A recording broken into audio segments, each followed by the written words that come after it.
किसी भी व्यक्ति को जीवन में सफल होने के लिए सबसे पहली शर्त है स्फुरन शक्ति।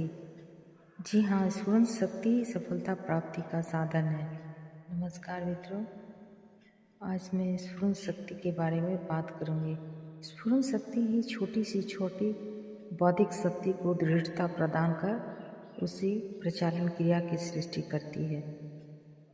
ठीक इससे मिलते जुलते दुर्गुण का नाम है आलस्य। जिस व्यक्ति में आलस जैसे दुर्गुण उपस्थित हो जाते हैं, वे जिस सुख की खोज में रहते हैं वह उन्हें नहीं मिलता, क्योंकि आलसी सदा गृहहीन, दुखी, व्यथित और हताश सा रहता है। कठिन से कठिन परिश्रम करके उसे अपना पेट भरना पड़ता है, क्योंकि भोजन के लिए तो कुछ न कुछ काम करना ही होगा। अधिक समय तो भूखा कोई भी नहीं रह सकता, लेकिन कठिन परिश्रम से उसे केवल इस बिना पर करना पड़ता है कि वह ढंग से कोई काम आरंभ नहीं करता। लेकिन चैतन्य व्यक्ति सफलता की चरम सीमा तक अपने को पहुंचा लेता है। यद्यपि वह चरम सीमा भली भी हो सकती है और बुरी भी। तथापि चैतन्यता प्रत्येक दशा में श्रेष्ठ है, परंतु यह लाभप्रद तभी सिद्ध होती है जबकि हम इसका प्रयोग किसी अच्छे कार्य पर करते हैं, और जब हम उस कार्य को पूरा कर लेते हैं तब हमें आनंद, सफलता तथा उत्थान की प्राप्ति होती है। जो दिन भर आलस में पड़े रहते हैं उनकी कार्य करने की शक्ति मंद पड़ जाती है, उनका जीवन शून्य हो जाता है, वे जीवन में निष्फल रहते हैं। जो लोग अपनी चेतना शक्ति को न किसी अच्छे काम या बुरे ही काम में लगाते हैं, वे कम से कम आलसी तो नहीं कहे जा सकते। उस बुरे काम का फल ही उनमें नए सिरे से अच्छे काम करने की भावना बढ़ेगा। बुरे काम में प्राप्त किए हुए अनुभव से वे आगे आरंभ किए जाने वाले भले कार्यों में अधिक सफल होगा। जिस समय किसी की आंखें भले कार्य की ओर घूमेगी, उसी समय से वह व्यक्ति पूर्ण रूप से उस ओर झुक जाएगा और फिर उनको शक्ति एक श्रेष्ठकर मार्ग द्वारा चलकर उनके सद्ध्येय की प्राप्ति में सहायक बनेगी। यही नहीं, सब बुरे कार्यों के संपादन करने के समय उनमें जितनी शक्ति थी, अच्छे कामों के संपादन के समय वह अधिक मात्रा में हो उठेगी। एक प्राचीन कहावत भी है कि जो जितना बड़ा पापी होगा वह उतना ही बड़ा महात्मा भी होगा। मनुष्य बुरा करते करते भला काम कर बैठता है। प्रश्न इतना ही है कि इसमें काम करने की स्फूर्ति होनी चाहिए। जिसमें स्फूर्ति नहीं होगी वह न तो कोई भला काम कर सकता है और न ही बुरा। चेतना ही बल है और इसके अभाव में किसी भी प्रकार की प्राप्ति नहीं हो सकती, सद्गुण नहीं आ सकता। कारण सद्गुणी के माने केवल यही नहीं है कि आप दुर्गुणी नहीं हैं, आप में गुण होना भी आवश्यक है। अर्थात आप केवल पाप कर्म से बचे रहने के कारण ही पुण्यात्मा नहीं हो सकते। जहाँ आपने पाप कर्म को छोड़ दिया है वही आपको पुण्य कार्य भी करना होगा, तभी आप पुण्यात्मा हो सकेंगे। बहुत से ऐसे भी व्यक्ति हैं जो प्रयत्न करते हैं परंतु अधूरी स्फूर्ति के अभाव में असफल रह जाते हैं। उनके प्रयत्न इतने साधारण होते हैं कि उनसे असाधारण फल निकलना नितांत कठिन हो जाता है। लेकिन ऐसे व्यक्ति उन लोगों से अच्छे हैं जो किसी को जानबूझकर हानि नहीं पहुंचाते। किसी को कार्य आरंभ करने की प्रेरणा दिलाना चेतना शक्ति का ही काम है।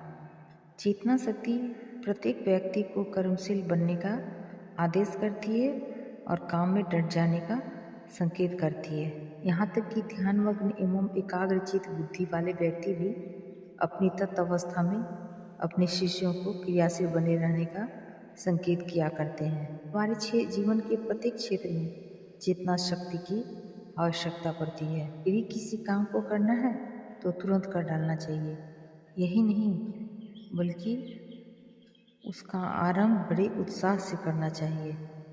क्रियाशीलता का हम जितना ही अधिक सदुपयोग करेंगे उतना ही शीघ्र हम आगे बढ़ेंगे और विकसित होंगे। अधिक चेतना शक्ति को प्राप्त करने के लिए हमें पहले से अपनी निहित सारी चेतना शक्ति का सदुपयोग कर डालना होगा। संपूर्ण स्फुरन शक्ति के व्यय कर लेने पर ही हमें नवीन स्फूर्ति उत्पन्न होती है। शक्ति एवं मोक्ष उसी को मिलता है जो काम में लग जाता है।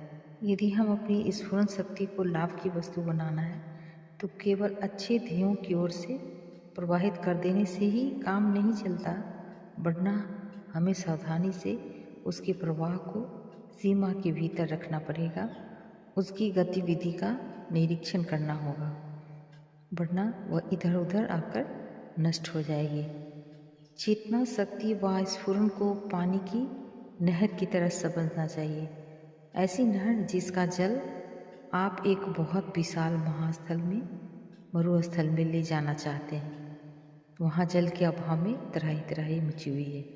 ऐसी स्थिति में हमें इस जल को बड़े बड़े कागारों के भीतर रख लेना होगा ताकि एक बूंद भी जल नष्ट नहीं हो।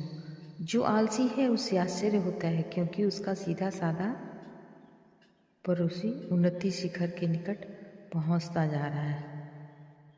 बेकारों में अधिकांश ऐसे लोगों की संख्या है जिनमें स्फुरन शक्ति का अभाव है।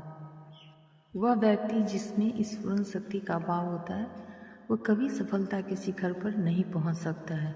वह केवल सोचता है कि कभी न कभी उसे बेकारी से मुक्त करने के लिए कोई न कोई कारण बस अपने आप टपक पड़ेगा। ऐसा व्यक्ति कभी भी बेकारी के अभिशाप से मुक्ति नहीं पा सकता, जो सोचता है कि सब काम खुद ब खुद सामने आकर उपस्थित हो जाएगा। हर काम को करने के लिए स्फुरन शक्ति चाहिए, जज्बा चाहिए, वरन काम मिलने पर भी वो काम को नहीं संभाल पाता, क्योंकि उसमें स्फुरन शक्ति का ह्रास हो गया है। शरीर से सुस्त और मस्तिष्क से सुस्त व्यक्ति के लिए जो दिन प्रतिदिन अपने को अयोग्य बनाता जा रहा है, आजीविका का साधन प्राप्त करना कठिन हो जाता है। कहने का अर्थ यह है कि आलसी व्यक्ति जानबूझकर बेकार रहना चाहता है। काम करने से जी चुराना ही उसका लक्ष्य रहता है। वह दिन रात ख्याली पुलाव पकाया करता है। स्फुरन एक संयोजित शक्ति है, इसका अकेला अस्तित्व नहीं है। इसके साथ साथ चरित्र बल का बहुत ही घनिष्ठ संबंध है।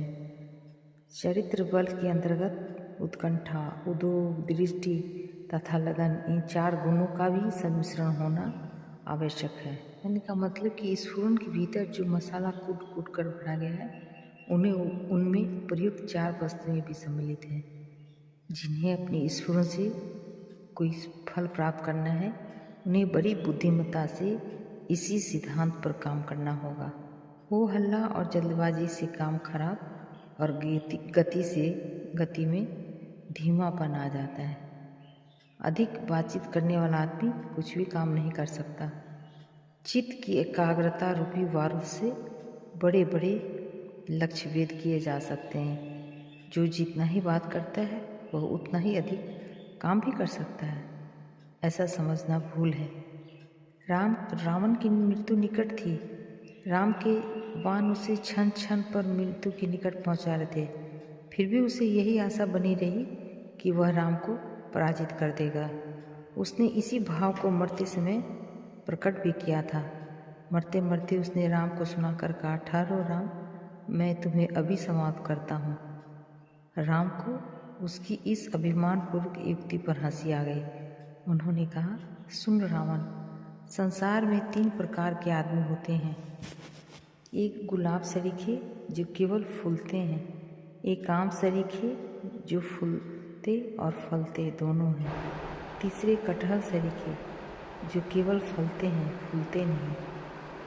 एक कहते और करते दोनों हैं, और एक केवल कर दिखाते हैं, कहते नहीं। तू केवल कहता है, कर नहीं दिखाता। कर दिखा तो तेरी प्रशंसा है।